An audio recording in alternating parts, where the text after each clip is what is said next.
My name is Chris Bowman, and you are watching a Co-op Minute.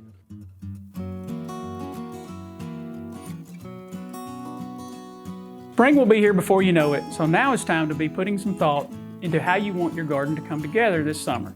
Just like any project, some forethought and planning can go a long way into making this garden a success. First, ask yourself a few questions. Which fruit or vegetable varieties really pique your interest? How much land can you commit to a garden? How much time do you have to devote to weeding, mulching, watering, and other garden maintenance? Answering these questions will help you develop a garden plan that suits your home and lifestyle. After these questions, you are ready to start the planning. Here are a few ways to get started planning.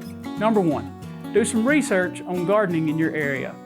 Your local co-op or UT Extension office can help talk through what grows best in your area, as well as give you a timeline for planting. Number two, choose a good location and prep your ground. Most vegetables grow best when they get at least 6 hours of sun a day, so be sure to plant your garden in a sunlight-rich location. And if that spot is close to a convenient water source, that's even better. There's no way to overemphasize the importance of good soil.